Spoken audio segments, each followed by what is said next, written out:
जाती है। ये पर्वत श्रृंखलाएं मेरे प्राचीन अस्तित्व के प्रमाण हैं। प्रकृति ने मुझे कई नदियों के भी उपहार दिए। इन छोटी छोटी पहाड़ियों की आगोश से नदियां शुरू होकर पड़ोसी देश बांग्लादेश में बहती हैं। धलाई, खोवाई, जूरी, लोंगाई और मनु उत्तर की ओर, फेनी और मुहुरी दक्षिण पश्चिम की ओर, जबकि गोमती पश्चिम दिशा में बहती है। इन नदियों की धाराओं में मेरे अतीत के निशान हैं।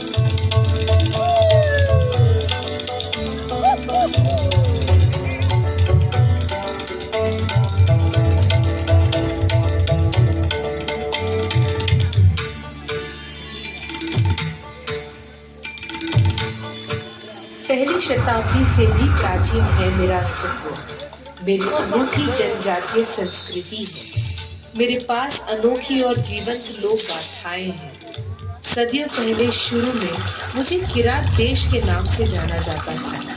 महाभारत और कई अन्य पुराणों में मेरा उल्लेख है। मेरे नामकरण के भी कई रोचक किस्से हैं। अधिकतर प्राचीन ग्रंथों में मुझ पर शासन करने वाले महाराजाओं को चंद्रवंश क्षत्रिय कहा गया है। कहते हैं कि राजा त्रिपुर ययाति वंश के 39वें राजा के नाम पर ही इस राज्य का नाम त्रिपुरा पड़ा। एक और मान्यता ये है कि उदयपुर स्थित माता त्रिपुरा सुंदरी के नाम पर मेरा नाम त्रिपुरा पड़ा है। ये हिंदू धर्म की 51 शक्तिपीठों में से एक है।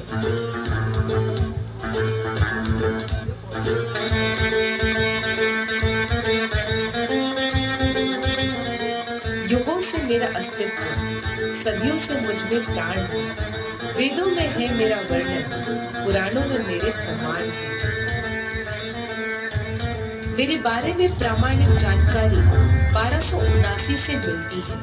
पहली बार गौड़ सुल्तान के मदद से त्रिपुरा के एक राजा ने संगठित राज्य की स्थापना की।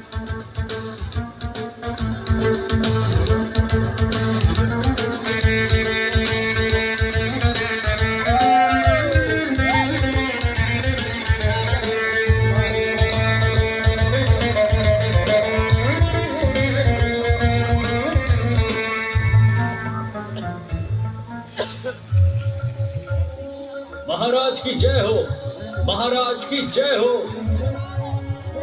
महाराज, निसंदेह आप इस राज्य के सबसे प्रतापी राजा हैं। आपको गौड़ सुल्तान ने माणिक्य की उपाधि से नवाजा है।